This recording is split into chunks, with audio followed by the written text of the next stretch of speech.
क्या online earning या digital marketing start करने के लिए सबसे पहले डोमेन बाय करना जरूरी है? पहले मैं भी एग्जैक्टली ना यही सोचती थी। मुझे लगता था कि जब तक मेरे पास ना एक डॉट कॉम डोमेन और वेबसाइट नहीं होगी तब तक मैं प्रॉपरली स्टार्ट ही नहीं कर सकती। लेकिन जितना मैंने सीखा और ऑब्जर्व किया उतना मुझे रियलाइज हुआ कि रियलिटी इतनी सिंपल नहीं है। और रिसेंटली ना मुझे एक प्रैक्टिकल एक्सपीरियंस भी हुआ जिसने मेरी सोच और भी क्लियर कर दी। I am not an expert, I am just sharing what I am observing and learning. हो सकता है मेरी लर्निंग किसी बिगिनर के काम आ जाए। Then let's start. सबसे पहले तो देखते हैं कि डोमेन होता क्या है। इन अ सिंपल लैंग्वेज ना डोमेन आपकी वेबसाइट का एड्रेस होता है।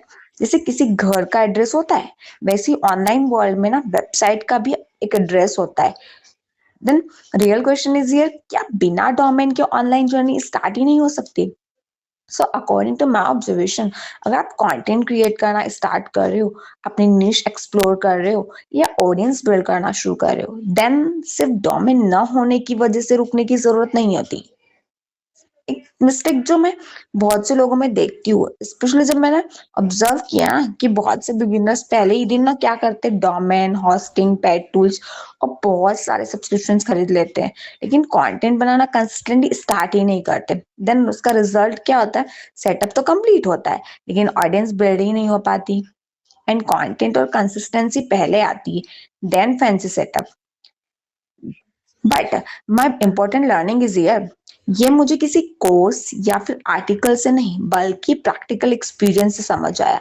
रिसेंटली जब मैंने सिस्टम रोड आईओ में ईमेल मार्केटिंग सेटअप करने की कोशिश की ना, तब मुझे रियलाइज हुआ कि कस्टम डोमेन सिर्फ ब्रांडिंग के लिए ही इंपॉर्टेंट नहीं होता। ऑनेस्टली अभी भी मेरे पास खुद कस्टम डोमेन भी नहीं है। इसी वजह से मुझे ईमेल मार्केटिंग सेटअप करते वक्त कुछ प्रैक्टिकल लिमिटेशन समझ में आई। फिर मैंने इस टॉपिक के बारे में और सीखा। देन मुझे समझ आया कि अगर आप लॉन्ग टर्म ईमेल मार्केटिंग करना चाहते हैं ना, तो custom domain, professional sender identity, email authentication और बेटर ईमेल डिलीवरेबिलिटी के लिए काफी इंपॉर्टेंट हो सकता है। ये मेरे लिए भी एक नई लर्निंग थी। तो डोमेन कब यूजफुल होता है? अकॉर्डिंग टू माई लर्निंग, अगर आप लॉन्ग टर्म बिजनेस बिल्ड करना चाहते हो, प्रोफेशनल ब्रांडिंग बनाना चाहते हो या ईमेल मार्केटिंग यूज करना चाहते हैं, या फ्यूचर में अपनी वेबसाइट को एसईओ के थ्रू ग्रो करना चाहते हैं, देन कस्टम डोमेन डेफिनेटली एक अच्छा इन्वेस्टमेंट हो सकता है। लेकिन अगर आप अभी सिर्फ स्टार्ट कर रहे हो तो डोमेन न होने की वजह से अपनी जर्नी को मत रोकिए।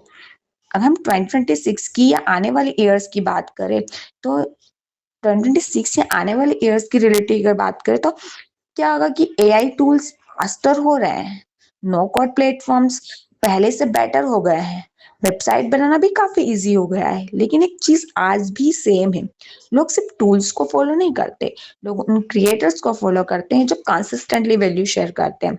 सो ट्रस्ट डोमेन से नहीं आता है, कंसिस्टेंसी और ऑनेस्टी से भी बनता है। अगर आज कोई मुझसे पूछे क्या डोमेन लेना जरूरी है, तो मेरा आंसर होगा इट डिपेंड्स। शुरुआत के लिए हर सिचुएशन में जरूरी नहीं है, लेकिन अगर आप ईमेल मार्केटिंग और long term online business seriously build करना चाहते हैं ना, तो कस्टम डोमेन को फ्यूचर प्लानिंग का पार्ट जरूर बनाइए। मेरी सबसे बड़ी लर्निंग ये रही कि डिजिटल मार्केटिंग में हर टूल का एक राइट टाइम होता है। मैं अभी जस्ट सीख रही हूँ और जैसे जैसे मुझे नए प्रैक्टिकल एक्सपीरियंस मिलेंगे ना, मैं उन्हें भी ऑनेस्टली आपके साथ शेयर करती रहूंगी। अगर आप भी AI, affiliate marketing, digital marketing और ऑनलाइन बिजनेस के बारे में प्रैक्टिकल लर्निंग्स और जेन्युइन ऑब्जर्वेशंस देखना पसंद करते हैं, then subscribe to my channel and see you in the next video.